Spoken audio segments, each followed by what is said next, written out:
Welcome, Courtroom Chronicles family. This is your host, Busimu Happy. I'm still not feeling well. I think my nose is blocked still, and I've got a sore throat, but I will be okay. So, guys, I just disappear for a day, and babies are being adopted. Infants are being taken from hospitals. Aibo, Dorangiza. Giza Hospital. What is happening down there?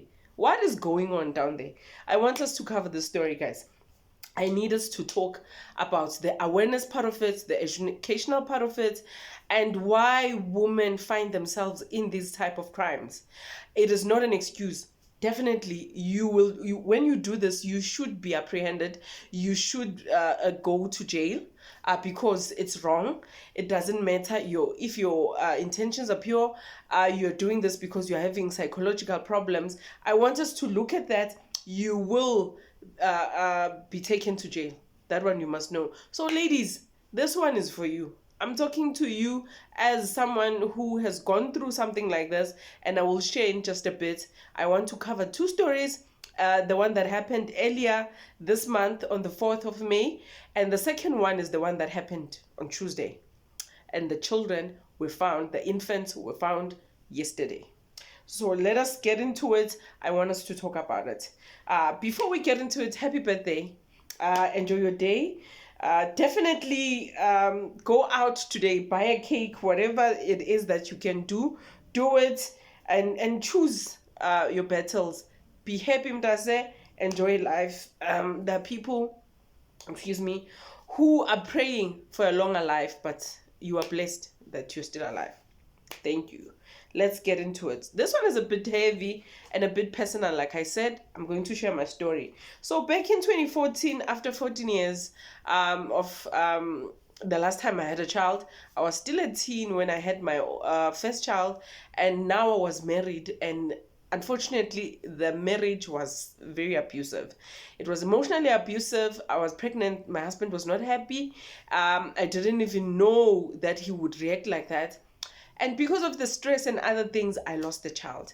I thought this child will be a glue to my marriage. I thought this child will save my marriage. There are a lot of things that I thought. And I think if I had let this to go as far as it could, anything is possible, because you just get triggered. Something gets triggered in your brain, and you find yourself having psychological problems, and you are too desperate now, and you do things that desperate people do. And I'm not excusing this behavior. I've said it. I just have to put that disclaimer there. But these things happen. And they happen in clinics. They happen in our hospitals. There are syndicates that are happening that we know nothing about.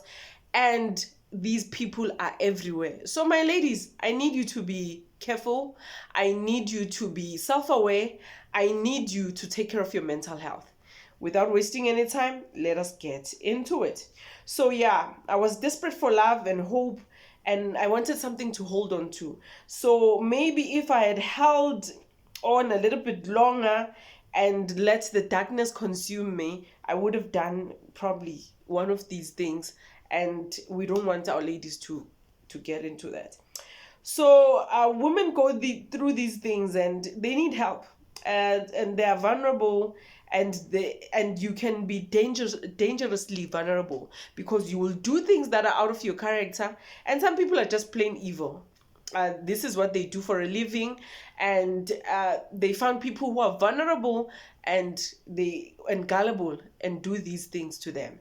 So we are seeing baby snatchers, broken dreams. Let's talk about what is happening right now in South Africa. Something that has been happening for a long time, but it needs to be addressed. The first story that we are going to talk about is about baby Oami, who was snatched on the 4th of May 2025. Oami Lunotando Sindani was just 2 weeks old and was stolen from his own home. Yes, I know you're going to ask me how, and I'm going to tell you just now. The mom, Ubongiwe Sindani, had no idea that the woman that she met at the clinic, a 21-year-old woman, had just miscarried. So she was plotting to take a child. So they met at the clinic. And I'm thinking they exchanged numbers and they became friends. Because she ended up, the 21-year-old ended up in this woman's home. And now, thanks to the CCTV cameras, the child was found. They looked at the cameras at a Westville Pavilion shopping center, and that is how baby Oami was found. But let me tell you something. This is how baby Oami was snatched. So this lady met this lady at the clinic, went and visited at her home, and while they were busy talking, Ubongiwe, the mother's child, had a bucket of water and she needed to discard the water outside. She just stepped out a few minutes. This 21-year-old lady had already taken the phone and snatched the baby, 2 weeks old, gone. This is how you are targeted. You are targeted in clinics. You are targeted by mothers who have just miscarried. You are targeted by mothers who got stillborns. You are targeted by people who are using body parts for rituals. You are targeted by people who want to go and sell your baby to someone who needs a baby. So I need you to be aware. I need you to open your eyes. I need you to stop being gullible, because this is what happened to Ubongiwe Sindan.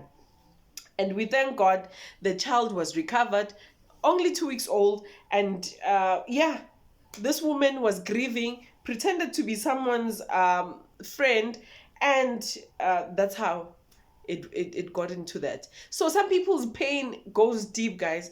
They will target you and they will take your child. So in those clinics, remember the lady that I spoke about who was in a queue to get into the loo? Do you remember that one at the clinic? I need you to be self-aware, please.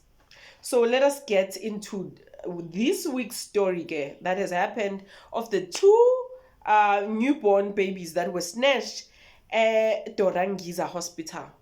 There's a problem at Dorangiza. I just have to put that on record that there's a problem. We have a problem in different hospitals, but we are talking about this currently.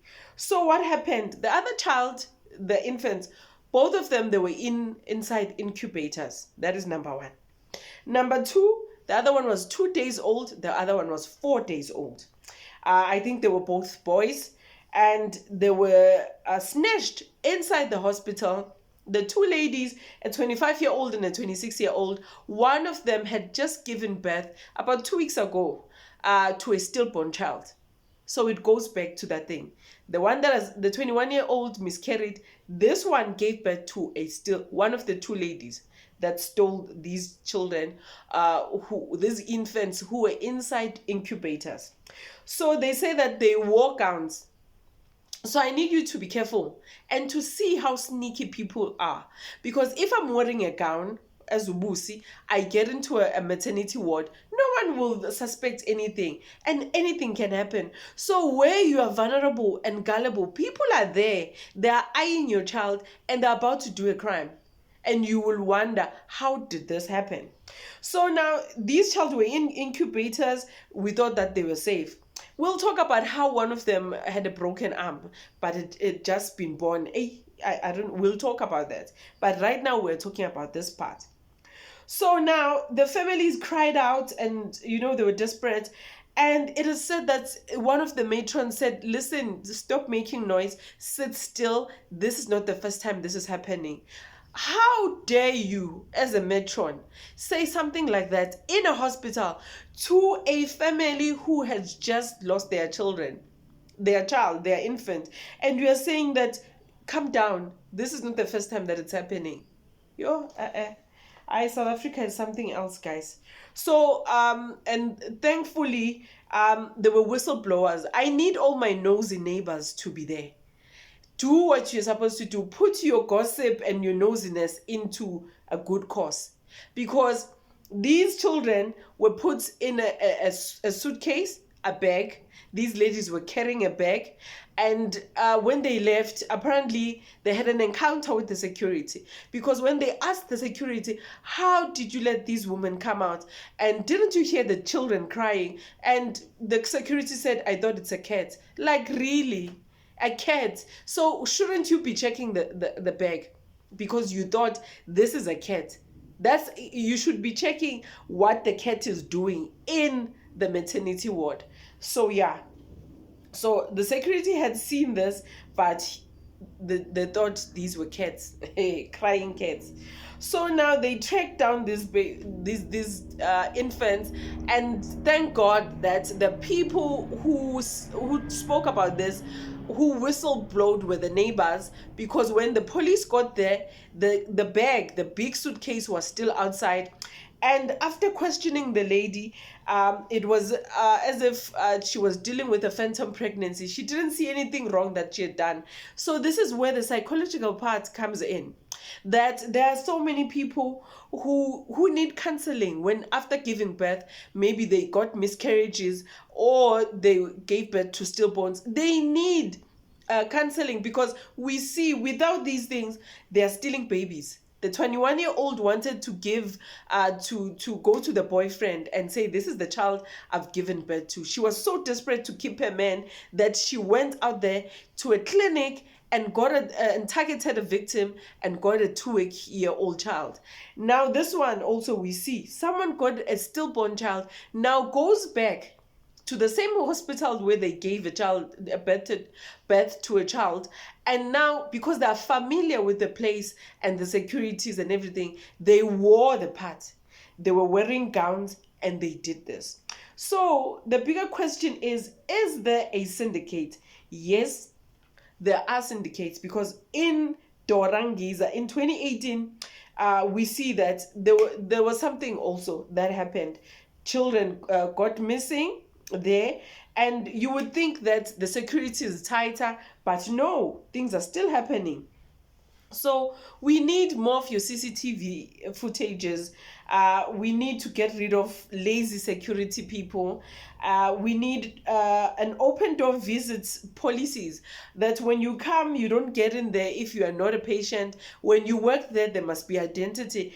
It is getting bad. So now you are supposed to be worried, because I'm going to be giving birth. The next thing, I might lose my child. Someone might steal my child. It's too much for someone who has just given birth, guys. It is too much. So we need to be accountable. We need those people in those clinics, those hospitals, to be accountable. And we need IDs. People need to be seen and known who went in, who went out. That is what is supposed to happen. And we need to also have emergency protocols that don't rely on nosy neighbors or luck. Because some of these children that got lost were never found. These parents were lucky that they got their children back. We need to talk about the negligence that made a newborn. This lady got this child through Caesar. So what would break a child's arm? There's negligence. Children are getting lost there. The matrons are not sympathetic, and that they're telling grieving or families that are going through this to come down. Like, really, really. Dorangiza Hospital, please, fix whatever that needs to be fixed in this hospital, because we are not, when it comes to children, we don't play. Especially this channel. I know this channel, that the people in this channel care about children. So with that being said, babies are not just tiny humans. These are our future, guys. These are our future. We cannot afford to keep letting this story slip up. There are so many cracks. And so, yeah, if you think the story moved you or it made you mad, please subscribe, share, comment, and let's talk about it. We are Courtroom Chronicles, where our voices matter. So until next time, thank you for watching. And yes, I will be bringing you more. And until next time, God bless.